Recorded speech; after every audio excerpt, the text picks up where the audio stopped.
하나님의 말씀 시편 121편 1절부터 8절까지 말씀 봅니다. 시편 121편 1절부터 8절 말씀입니다.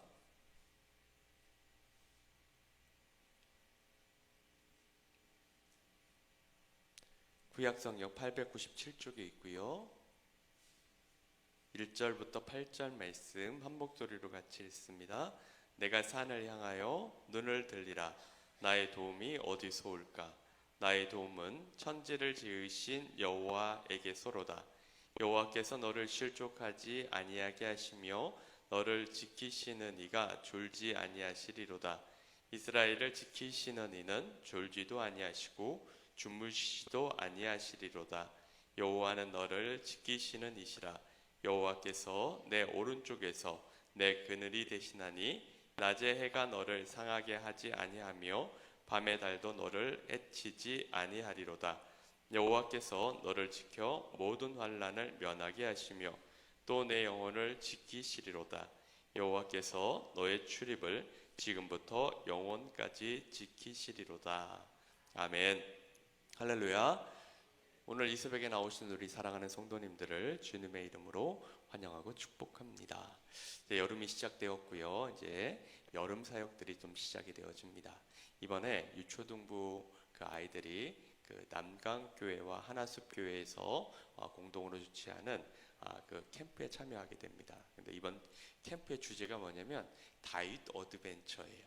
다윗이라고 하는 인물이 어떻게 하나님 앞에 쓰임 받게 되었나, 그것에 대해서 좀 살펴보게 되는데, 다윗이라고 하는 인물이 골리앗과 싸우는 장면을 우리 너무도 잘 알고 있죠. 골리앗과 싸울 때 다윗이 뭐라고 이야기를 하냐면, 너는 칼과 창과 단청으로 내게 나아오거니와 나는 내가 모욕하는 만군의 하나님 여호와의 이름으로 내가 내게 나아가노라. 이러면서 담대히 나아가서 골리앗과 싸워서 이깁니다.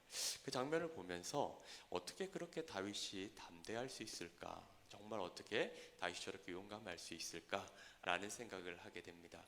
다윗에게는 믿는 구석이 있었기 때문에 그런 거예요. 자, 우리가 그걸 가지고 뭐라고 얘기를 하냐면 뒷배라고 하는 그런 말을 씁니다. 자신을 드러내놓지는 않지만 항상 남을 위해서 보살펴주는 일, 이런 걸 갖고 뒷배라고 하고요. 영어를 가지고는 영어로는 이걸 백그라운드라고 이야기를 하기도 하고, 그리고 순우리말로는 법발이라고 한대요. 재밌는 표현이죠. 법발이라고 합니다. 우리에게는 확실한 법발이가 있으세요. 그분이 누구실까요? 바로 여호와 하나님이십니다. 자, 오늘 시편 121편은 예수님을 믿는 사람들, 하나님을 믿는 사람들이 가장 좋아하는 시편 3위 안에 들어가는 그런 말씀이라고 해요. 자, 말씀을 좀 보도록 합니다. 우리 1절 같이 읽습니다. 내가 산을 향하여 눈을 들리라. 나의 도움이 어디서 올까? 자, 내가 산을 향하여 눈을 든다.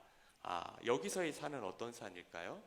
우리 하남에 있는 검단산, 그 옆에 있는 예봉산, 이런 산이 아니고 예루살렘 성전이 있는 모리아산을 의미합니다.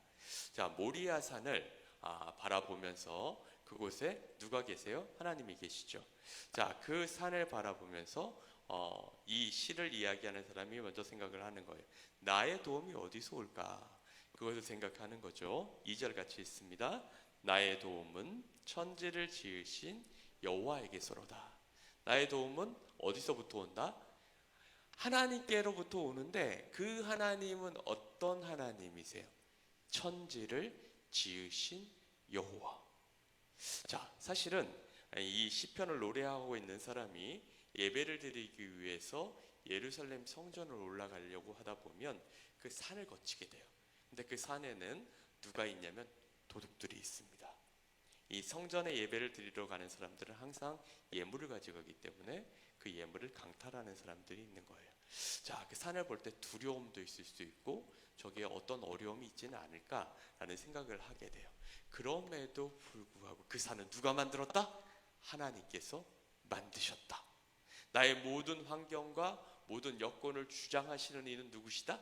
하나님이시다. 나의 도움은 누구에게서부터 오냐면 그 천지를 만드신 하나님에게서부터 나에게 온다 라고 자신 있게 이야기를 하는 거죠. 자, 3절을 읽습니다. 여호와께서 너를 실족하지 아니하게 하시며 너를 지키시는 이가 졸지 아니하시리로다. 이스라엘을 지키시는 이는 졸지도 아니하시고 주무시지도 아니하시리로다. 자, 하나님은 어떤 분이세요? 우리를 지키시는 분이세요. 지키시는 분인데 어떻게 지키시냐면 그는 졸지 아니하신대요. 자, 사람은 어때요? 사람은 아무리 정말 중요한 일이 있고 위급한 일이 있어도 잠을 자지 않게 되면 어떻게 돼요? 결국은 꼬박 졸고 말아요. 운전을 하다가도 깜빡하면 눈을 감았는데 사고가 일어나는 일도 있고 어려움을 당하는 일도 있다라는 것입니다. 세상에서 가장 무거운 게 뭐예요? 눈꺼풀이래요. 자, 그러니까 어떤 경우는 내 딸을 붙잡고 있어. 그러다가도 깜빡 졸았는데 딸을 놓친 경우도 있는 게 사람이라는 거예요. 근데 하나님은 어떤 분이시냐? 그분은 졸지도 않는 분이래요. 자, 그 하나님께서 나의 아버지가 되시는 분이라는 것을 온전히 기억하시길 바랍니다. 심지어 그분은 주무시지도 않고 나를 지키시는 분이다 라고 이야기를 하고 있어요. 우리 5절과 6절 같이 읽습니다. 여호와는 너를 지키시는 이시라. 여호와께서 내 오른쪽에서 내 그늘이 되시나니 낮의 해가 너를 상하게 하지 아니하며 밤의 달도 너를 해치 아니하시리로다. 자, 하나님은 어떤 분이시냐? 우리에게 있어서 그늘과 같은 존재가 바로 하나님이시라는 거예요. 자, 이스라엘 가보신 분들 아실 거예요. 그곳의 태양이 얼마나 뜨거운가. 자, 그런데 그곳에는 그늘 밑에만 들어가면 그렇게 시원할 수가 없어요. 하나님이 어떤 분이시냐면 낮의 해로부터 우리를 지키시는 분이라는 거예요. 우리 사랑하는 성도 여러분, 우산이 먼저 발명됐을까요? 아니면 양산이 먼저 발명됐을까요? 우리는 생각할 때 우산이 먼저 발명됐을 거라 생각을 하는데 양산이 먼저 발명이 됐어요. 햇빛이 그만큼 강하고 그것에 계속 노출돼 있으면 사람이 죽을 수도 있는 거예요. 이스라엘 백성들은 출애굽을 하였을 때 그 뜨거운 태양빛을 걱정했을까요? 안 했을까요? 하지 않았어요. 이유는 뭐였을까요? 구름 기둥이 그를 덮어주었기 때문에. 이 지금 시편을 노래하는 자가 그것을 노래하는 거예요. 태양빛이 아무리 나에게 강하게 내리친다 하더라도 나를 지키시는 분이 있어. 그분은 바로 하나님이셔. 또 그분은 어떤 분이시냐면 밤의 달로부터도 나를 지키시는 분.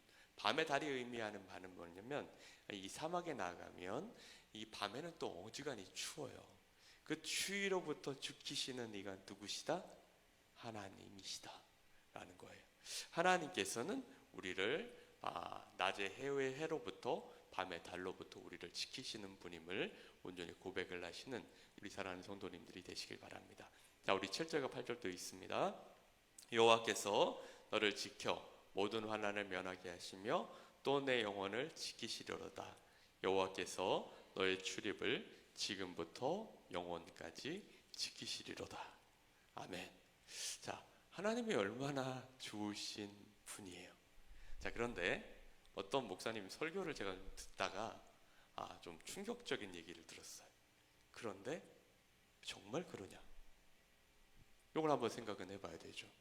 사랑하는 성도 여러분, 하나님께서 우리를 지키시고 낮의 해로부터 밤의 달로부터 우리를 지키시는데 졸지도 않고 주무시지도 않고 우리를 지키시는데 정말 그렇다면 나에게는 내가 원치 않는 일이 단 한 번도 일어나지 않았어야 되잖아요.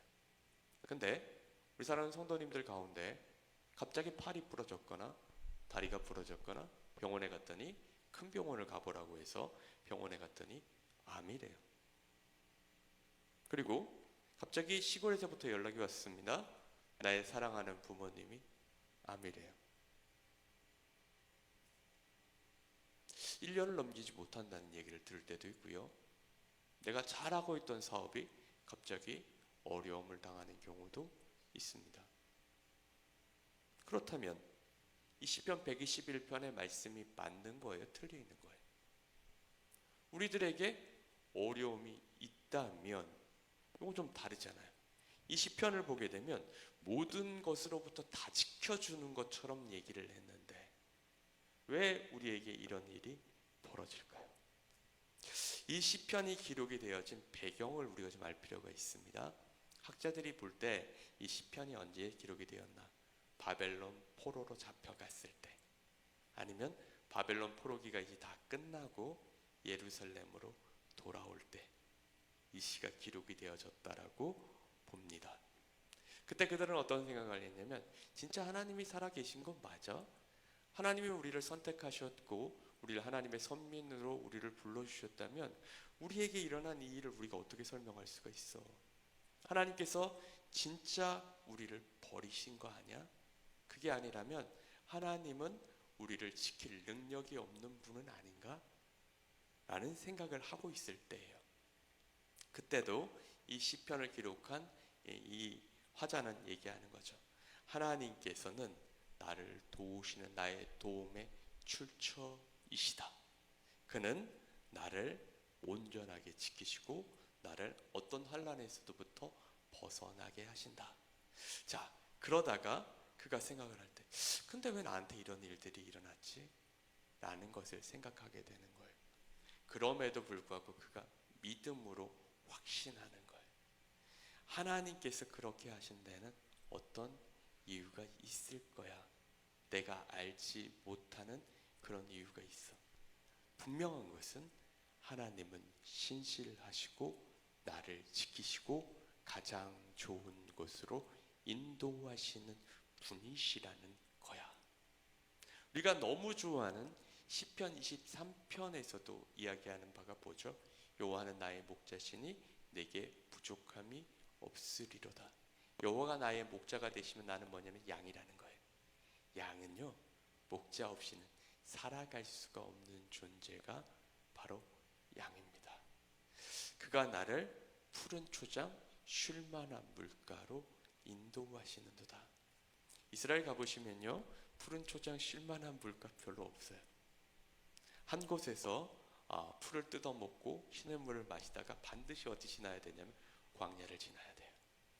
양이 목자의 마음을 모르는 양이라면 이렇게 생각할 수도 있어요. 아니, 저놈의 목자가 치매가 왔나? 아니, 내가 전에 있던 곳은 그래도 시냇물이 흐르고 있었고 그곳은 풀이 아직 남아 있었는데 나를 왜 이 광야로 몰아넣는 거야? 나를 죽이려고 하는 거야? 그런데 목자의 생각은 뭐예요? 이곳은 곧 풀이 다 마르고 이곳에 있으면 양들이 죽기 때문에 더 좋은 푸른 풀밭 쉴 만한 물가로 이동하는 거죠. 하나님께서 우리를 인도하시는 데에는 이런 신비로움이 담겨져 있는 거예요. 때로는 우리로 하여금 광야를 걷게도 하십니다. 그런데 그 이유는 우리를 힘들게 하고 우리를 시험에 빠지게 하기 위해서 그런 게 아니라는 거예요. 우리에게 더 좋은, 우리에게 더 정말 쉴 만한 물가를 허락하시기 위함이라는 것을 온전히 깨닫는 우리 사랑하는 성도님들이 되시기를 바랍니다. 그래서 우리 사랑하는 성도님들이 좀 어려움이 오고 혼란 가운데 있다 하더라도 오늘 이 시편 말씀을 기억하세요. 이런 좋은 말씀은 그냥 통째로 외우시는 것이 좋습니다. 정말 내가 산을 향하여 눈을 들리라. 나의 도움이 어디서 올까? 나의 도움은 천지를 지으신 여호와에게서로다. 여호와께서 너를 실족하게 하지 아니하시며 너를 지키시는 이가 졸지도 아니하시리로다. 이스라엘을 지키시는 이는 졸지도 아니하시고 주무시지도 아니하리로다. 그것을 외우면서 내가 정말 이런 어려움을 당한다 하더라도 거기는 하나님의 뜻이 있어.